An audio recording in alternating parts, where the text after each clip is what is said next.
Hello बच्चों, कैसे हैं आप लोग। पिछले वीडियो में हमने रिलेशन और फंक्शन चैप्टर स्टार्ट किया था और रिलेशन के बारे में सारी बेसिक प्रॉपर्टीज आपको बताई थी। आज हम फंक्शन स्टार्ट कर रहे हैं एंड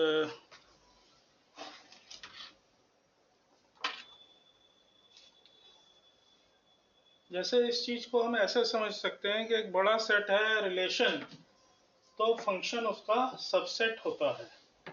इसको डायग्रामेटिकली हम ऐसे दिखा सकते हैं कि ये सर्किल जो है ये रिलेशन को रिप्रेजेंट कर रहा है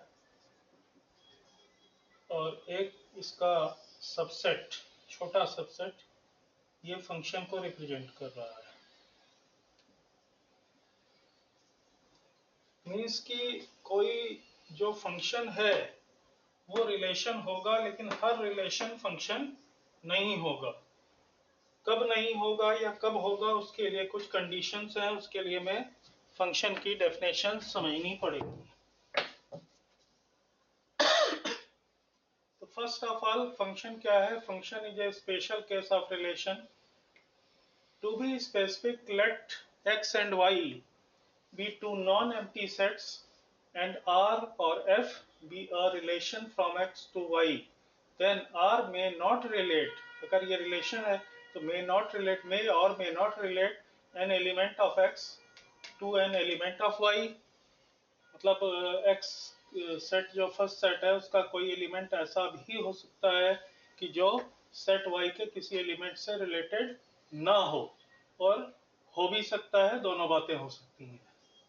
तो रिलेशन तो हर हाल में होगा, लेकिन फंक्शन कब होगा वो आगे हम अभी और बताते हैं। To an element of y, और इट में ये भी हो सकता है कि पहले सेट का कोई एक element more than one element y से रिलेटेड हो। तो फंक्शन कब होगा कोई relation? But a function relates each element of x to a unique element of y। x set का, पहले सेट का कोई भी एलिमेंट दूसरे सेट के किसी एक ही एलिमेंट से रिलेट होगा, एक से ज्यादा से रिलेटेड नहीं होगा। और दूसरी बात, इसको हम कैसे समझ सकते हैं आसान शब्दों में, कि पहले सेट का हर एलिमेंट, मतलब पहले सेट का कोई भी एलिमेंट ऐसा नहीं होना चाहिए कि जो दूसरे सेट y के किसी भी एलिमेंट से रिलेटेड ना हो। मतलब पहले सेट का हर एलिमेंट दूसरे सेट के किसी न किसी एलिमेंट से रिलेटेड होगा। तो function relates each element of x to a unique element of y। मतलब जो x का कोई भी एलिमेंट होगा उसकी एक यूनिक इमेज सेट y में होगी। दोबारा से हम फंक्शन की डेफिनेशन लेते हैं। Let x y be two non empty sets, a subset f of x cross y is called a function और मैपिंग, और मैप भी बोलते हैं इसको हम लोग, from x to y if means if and only if. अब क्या दो केसेस हो सकते हैं कि for each x element of x there exist a unique y element of y, कि अगर फर्स्ट सेट एक्स का कोई एलिमेंट स्मॉल एक्स है तो उसकी दूसरे सेट y में कोई यूनिक इमेज y होगी, या वो किसी दूसरे किसी एलिमेंट y से रिलेटेड होगा, such that x y element of f written as f x tends to y, x to y। Second condition हम लोग कैसे कह सकते हैं जब हम ऑर्डर्ड पेयर के टर्म में देखते हैं? No two different ordered pairs have same first element, कि कोई भी रिलेशन फंक्शन तब होगा, दो कंडीशन हो गई यहां पर, कि अगर ऑर्डर्ड पेयर के हिसाब से हम देखते हैं कि फर्स्ट सेट x के हर एलिमेंट दूसरे सेट y के किसी ना किसी एलिमेंट से रिलेटेड होगा, पहली कंडीशन। लेकिन दूसरी कंडीशन क्या है कि दो डिफरेंट ऑर्डर्ड पेयर्स, उनका फर्स्ट एलिमेंट सेम नहीं होना चाहिए, या x के एक एलिमेंट की एक से ज्यादा इमेज नहीं होनी चाहिए, या एक से ज्यादा एलिमेंट से रिलेटेड नहीं होना चाहिए। तो ये मुझे लगता है कि आप लोगों को समझ में आ गई होगी बात। अब हम आगे प्रोसीड करते हैं। अब हम लोग जो है डोमेन के बारे में पहले फंक्शन का डोमेन समझते हैं। Let f be a function from x to y, then the set x itself is called domain and set y is called codomain। जो पहला सेट होता है वो डोमेन कहलाता है पूरा का पूरा किसी फंक्शन के केस में। हालांकि रिलेशन के केस में ऐसा नहीं होता है। और सेट y जो दूसरा सेट होता है पूरा का पूरा वो कोडोमेन कहलाता है। But range is something different. Range क्या है? The set of all images of elements of x under the function f is called range of f. It is denoted by fx। एक एग्जांपल हम ले रहे हैं कि जैसे मान लीजिए दो सेट है, एक x है एक y है। x में 1 2 3 4 5 5 एलिमेंट्स हैं, y में 0 1 2 3 5 7 9 11 13 इतने एलिमेंट्स हैं। और कोई फंक्शन f ऑर्डर्ड पेयर्स के थ्रू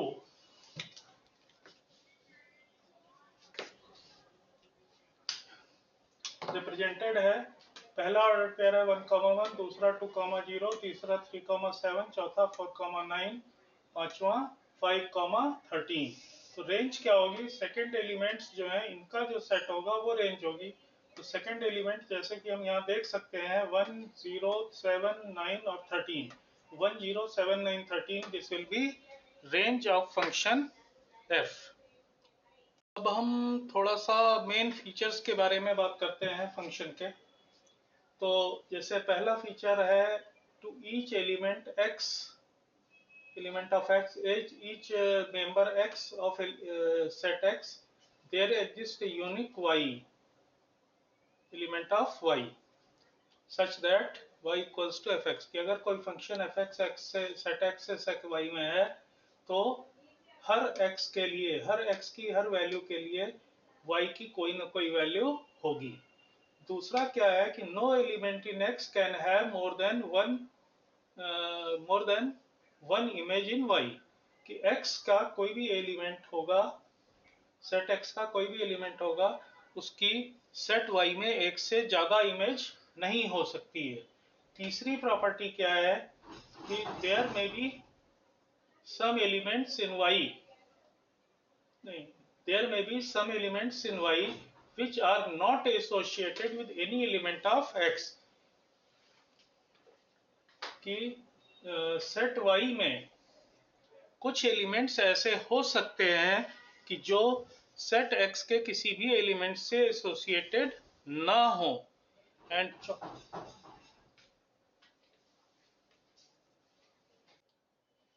चौथी प्रॉपर्टी क्या है? Distinct element in x। x पहले सेट x के कई एलिमेंट्स ऐसे हो सकते हैं जिनकी सेट y में एक ही इमेज हो, जिसको कि हम लोग आगे अभी समझेंगे। इसे मेनी वन फंक्शन कहते हैं। और पांचवी प्रॉपर्टी क्या है कि फंक्शन f इज डिटरमाइंड। कि कोई भी फंक्शन f तब पता चलता है हमको जब x के सारे एलिमेंट्स के लिए fx की वैल्यू हमें पता हो। तो ये फंक्शंस के मेन फीचर है। नेक्स्ट वीडियो में हम लोग टाइप ऑफ फंक्शन और रियल वैल्यूड फंक्शन वगैरह वगैरह के बारे में बात करेंगे। Till then thank you. बाकी आपकी कोई भी प्रॉब्लम हो आप मुझे मैसेज डाल सकते हो। और रेगुलर अपडेट्स के लिए हमारे चैनल अल्फा ट्यूटोरियल्स 888 को सब्सक्राइब करिए। Thank you.